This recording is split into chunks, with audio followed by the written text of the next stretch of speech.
والقرآن المجيد بل عجبوا أن جاءهم منذر منهم فقال الكافرون هذا شيء عجيب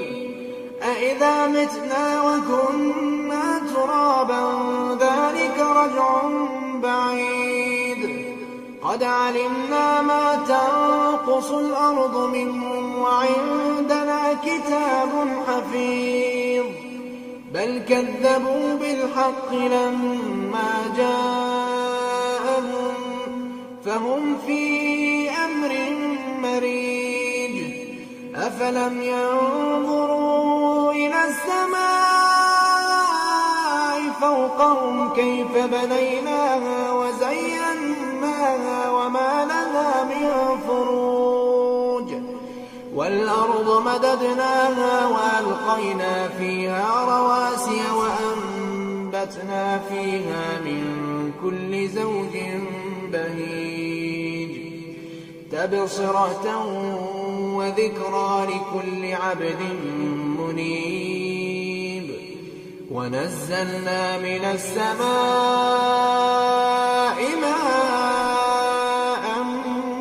مباركا فأنبتنا به جنات وحب الحصيد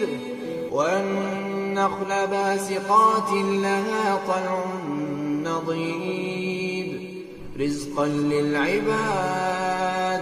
وأحيينا به بلدة ميتا كذلك الخروج كذبت قبلهم قوم نوح وأصحاب الرس وثمود وعاد وفرعون وإخوان لوط وأصحاب الأيكة وقوم تبع كل كذب الرسل فحق وعيد أفعينا بالخلق الأول بل هم في لبس من خلق جديد ولقد خلقنا الإنسان ونعلم ما توسوس به نفسه ونحن أقرب إليه من حبل الوريد إذ يتلقى المتلقيان عن اليمين وعن الشمال قعيد ما يلفظ من قول إلا لديه رقيب عتيد وجاءت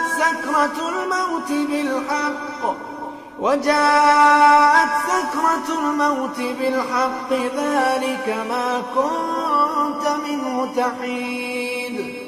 ونفخ في الصور ذلك يوم الوعيد وجاءت كل نفس معها سائق وشهيد لقد كنت في غفلة من هذا فكشفنا عنك غطاءك فبصرك اليوم حديد وقال قرينه هذا ما لدي عتيد ألقيا في جهنم كل كفار عنيد مناع للخير معتد مريب الذي جعل مع الله إلها آخر فألقياه في العذاب الشديد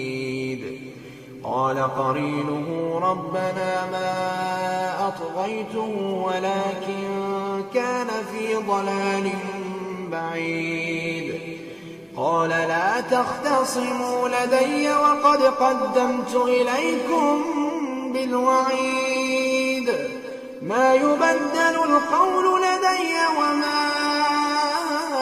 أنا بظلام للعبيد يوم نقول لجهنم هل امتلأت وتقول هل من مزيد وأزلفت الجنة للمتقين غير بعيد هذا ما توعدون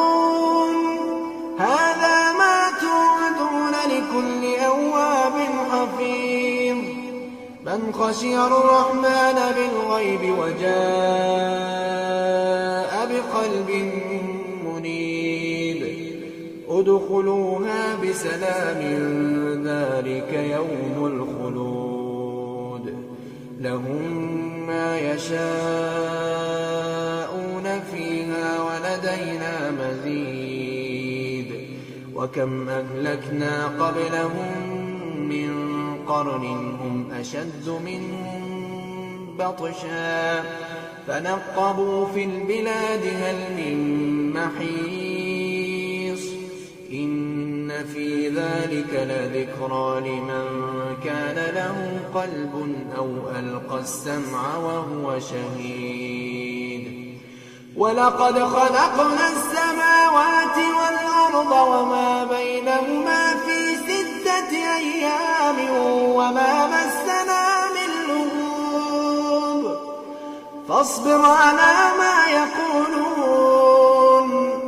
فاصبر على ما يقولون وسبح بحمد ربك قبل طلوع الشمس وقبل الغروب ومن الليل فسبحه وأدبار السجود واستمع يوم ينادي المناد من مكان قريب يوم يسمعون الصيحة بالحق ذلك يوم الخروج إنا نحن نحيي ونميت وإلينا المصير يوم تشقق الأرض عنهم سراعا ذلك حشر علينا يسير نحن أعلم بما يقولون